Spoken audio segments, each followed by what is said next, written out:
Hello guys, and welcome back to our next episode. I think it's episode 27. We've got a bit too much content at the moment, but today we're going to be setting up the supercomputers. In fact, in the last episode, we almost finished it. We just need to connect the computers to this manufacturer here, as well as the AI limiters. So that's our first job of the day. The computers are quite simple. We just need to pull this industrial container full of computers across to the manufacturer, and the AI limiters are the other side of the factory. Obviously, the AI limiters are here, and we're going to be conveying them, conveying them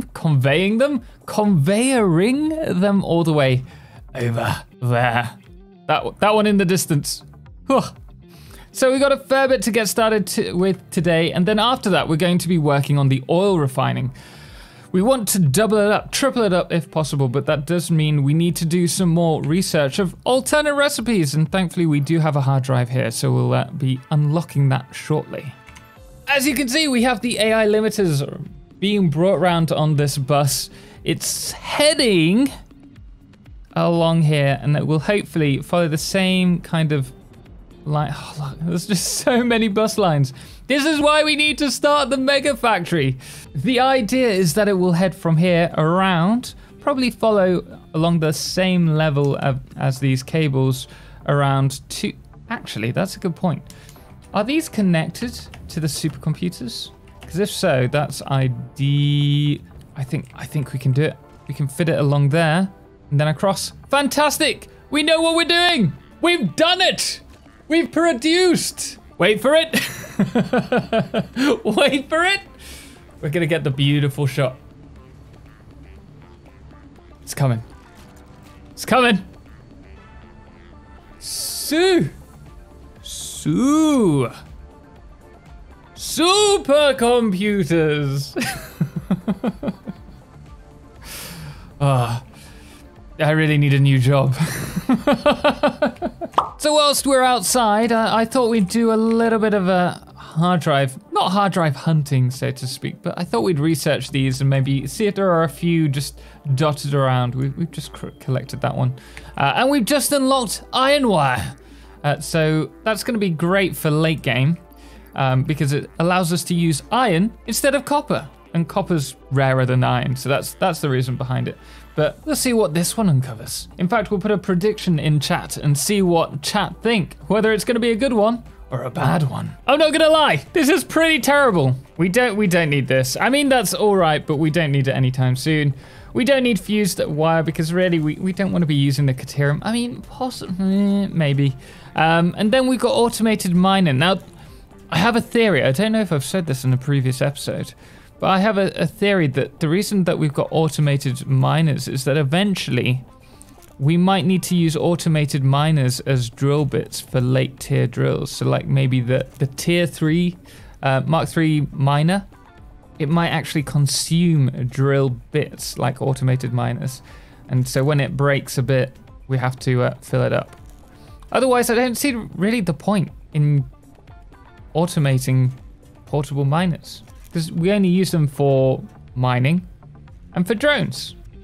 Now, the next thing that we need to do is, if we can, while we're here in the quartz tree, I was gonna say unlocking this so that we could actually find all the drop pods. I think this is the one that we require, but we cannot do that. We've got another. It's gonna take 45 seconds, so entertain yourselves for a second. Wow. Oh dearie. I mean, we want to avoid using Caterium for wire. Really? Out of the two, this is probably the best one. And then plastic smart plating. I mean, you don't really want to be using plastic for smarts. Like, this is a pretty bad one all round. So, the non-believers won that one. We're back at the starter factory, and what we're currently doing is building up this list of stuff that you can see in the right-hand side currently. We're going to be doubling up our plastic production, and so I just need to collect everything. Where's the quick wire? Why is there nothing here? Oh, typical. We're going to need more motors though, and I know we've got them over here. But we're going to head back once we've collected all this stuff, to the refinery area. And we're back at the refinery. And as you can see, what we're going to be doing is actually continuing this line of refineries downwards. Of course, there is a little like arch in the way, so we're gonna have to do some, well, there's nothing we can do. So we'll probably add a little break in between where we'll bus all of the oil to there and then have the refinery start up again. And I'm thinking about having little pools in this area for water extraction purposes.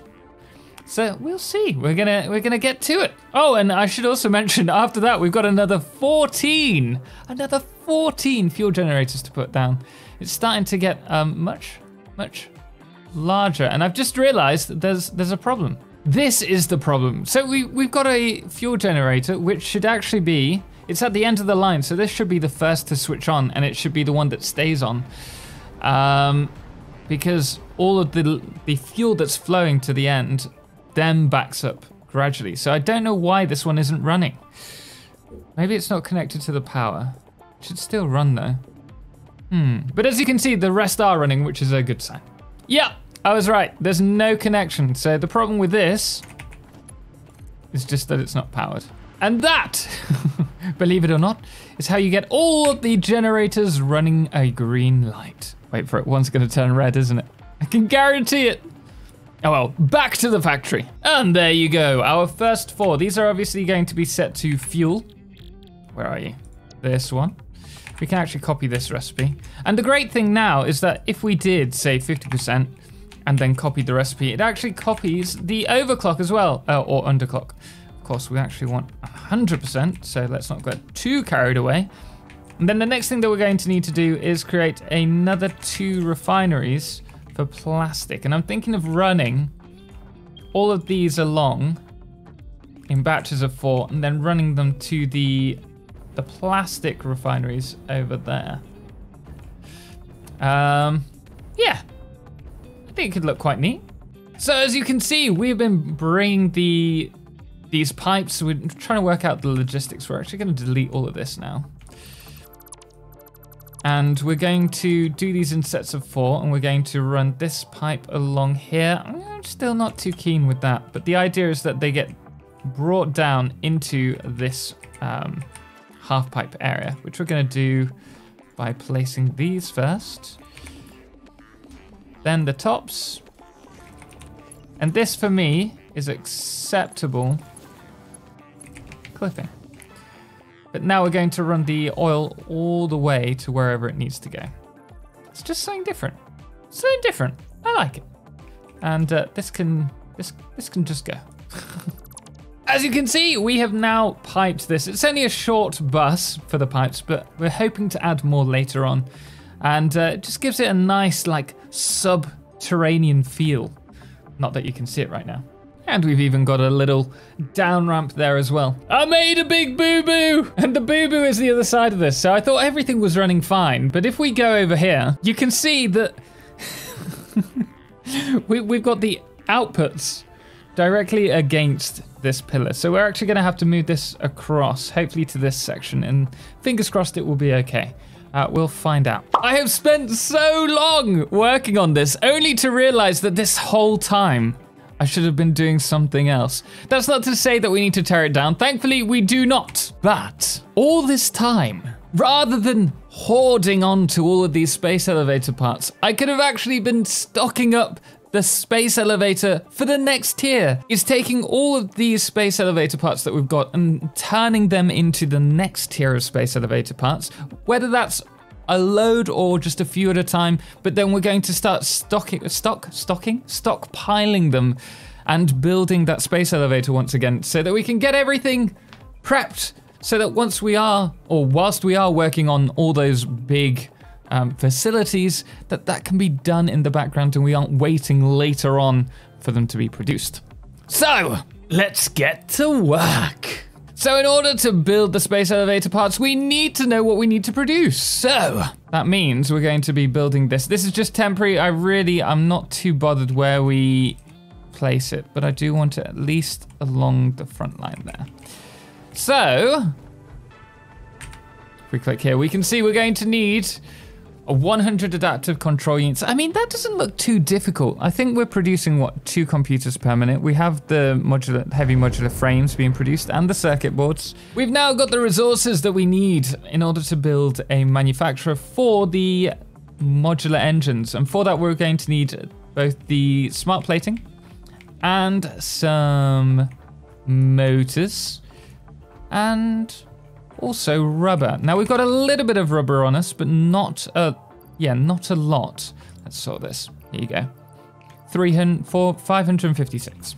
So it's not a lot. We're gonna have to get some more, but we have started stockpiling that. What we're going to do now is build a platform, and we're going to just place one single manufacturer on there and then pull the items over to it. So we've managed to produce this, and we're now going to be producing hopefully 1 per minute in terms of modular engines, and we'll store them in one of these. I just need to remember to refill the rubber every now and then, but this will hopefully be working passively in the background for approximately, I think it's 8 hours, just under 9 hours, to produce enough modular engines for that, so we can work on something like the Nexus over there. Pretty happy with it, pretty happy with it.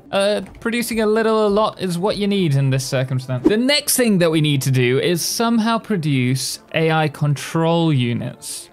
And as you can see, we've got plenty of computers. In fact, we're backlogged here. That's not too much of an issue, but we don't have any plastic being produced, which means we've got no circuit boards other than the ones that are overflowed to here. So I think what we're going to have to do is just place a manufacturer in this section here and grab all the circuit boards and computers that we need. Then we need to also grab from over there the smart wiring cable, smart cable, automated wiring. Is that the one? Automated wiring. I knew we'd get there eventually. So whilst piping the, what are they? Oh, it's the automated wiring. Automated or smart? No, automated wiring all the way over to here. I thought we'd just very quickly add a little bit of a wall around here. So we can remove that top wall. So that we just have this on show. Quite like that. Yeah, I'm quite happy with that. That way we can enclose our little battery. Oh, but this isn't the right height. Can we go down one? I need to redo this. You saw nothing. You saw nothing. What I'm gonna do here is pull it all down by 1, but we'll put the glass window here. By Jove, we've done it! We're now producing. I say we're producing. We might be waiting a while because we have very few circuit boards going through. But we're now producing AI cores. I say AI cores, they're adaptive control units. So they're similar, they're just not what I said they were. But hopefully, in a few moments, we will have one of these. We need a total of 100, so that's going to be 2,400 seconds. Who wants to do the maths on that? Elote! Yes, but yeah, I was wrong. Elote is slightly different. Our first and second adaptive control unit. Fantastic. Well, at least that's being passively produced now. We can actually get on with the rest of the stuff that we want to get on. So the next thing, in terms of the grand scheme of things here that we need to do, is really produce more fuel. Actually, we need to set up the fuel generators for the newest edition. We need to fix the manifold line that we worked on last week. Or last episode, sorry. And then we need to fully max out the oil. This is really important. If we max out all the oil and then get the diluted, well, we'll need the diluted fuel, but also the residual plastic, I think it is, or recycled plastic, and same with the rubber. We can really optimize this factory area to produce all the resources that we need to ship back, because at the moment we're producing very little rubber and very little plastic. So we're just returning back to the factory. In fact, I should probably mention what we've just done. We've been working on the refinery over there, and we need to collect some wire in order to get that up and running. Unfortunately, someone in chat, Mr. Respawn Repeat, has only gone and deleted my inventory, which isn't too bad. I mean, there could have been a worse time, in all honesty, because we're going back to the base, but still. My jetpack. Oh, actually, this is a good place to have lost everything. Chainsaw, but we've got another one nearby. Typical. Thank you, Respawn. Appreciate this. You're now on my wanted list. But it's fine, guys. You wanna know why it's fine? As soon as I stick that in, I'm just gonna run over here and grab my blade runners. Perfect! We're now producing oil. No, we're not. We're now producing fuel. So we're turning the crude into fuel, and then that is... I'm a terrible, like, content creator. It's just everything I do, it ends with me like forgetting a key component. Okay, so the next thing that I'm going to be doing is building a manifold here. Actually, I think we need to go across one more to here. Oh, I don't have any copper. We got some over here. Thankfully, I may not have come prepared, but I was prepared. Actually, do we have some on there? No. I'm relatively prepared even when I wasn't. So we're going to be building the pipe manifold just along here and then connecting all these up and sending the fuel over to that one. So we'll bring that there, grab one of these. I know, Mr. Tig. There we go. And then we'll do the same here. All right, then we'll do the same here. Ah, this isn't working too badly. And with this connected, we're now generating some more fuel. Goodness me, we've got a lot on the go at the moment. And we're going to connect this, hopefully, somehow to this manifold. Is that on the right level? So we'll bring this to here. And now, if we grab one of these... My only concern really is going to be whether we need a valve to stop the backflow, but hopefully 40, 80, 160, 320. So it's going to be slightly oversaturated for now, but I'm pretty happy with that. Well, would you look at that? We've now got another 4 fuel refineries running and another 2 plastic, which are going to obviously be sending plastic back to the factory, which is fantastic. And in the next stream, we're going to be able to really work on building some more power generators and extending that outwards. In fact, what I want to do in this particular area, the thing that I really want to do is max out all the oil nodes and make sure that we're producing the most fuel possible with also the most plastic and rubber. But we still need more hard drives to find the alternative recipes for that. So we'll have to wait for that. But the fact that we've already done the control, what is it? The artificial control units, something like that. The fact that we're producing them is fantastic, as it means that sooner or later, we'll be able to send that up and we can be working on other projects in the meantime. Same with the modular engines that you can see over here. It's just a very basic system, but we're getting there. And we also have plenty of rubber, which is good. The fact that we've got 77, we're almost a fifth away of fulfilling this order. And all we need to do now is just get on with the factory. And I think a big thing for us is trying to get all the tiers unlocked first. I was talking about unlocking aluminium alclad sheets, how I want to have those logistics before we really knuckle on with the Megafactory. But I think having everything unlocked would actually be much more helpful because it would save us from redoing it over and over again, which is the bane of my life. But that is all we have time for in today's episode. I hope you did enjoy it, guys. If you did, please do drop a thumbs up. And remember, you can join us over on Twitch immediately after if you are in the premiere. Anyway, guys, thank you so much for watching. And thank you to our amazing supporters, most notably our Solar Eclipse patrons, The Calamity and Cerebral Tag, as well as our Lunar Eclipse patrons, Chris McCabe and Lord of July, as well as our Blood Moon of the day, which today is Papa Snoozy. Anyway, guys, until next time, as always, ciao for now.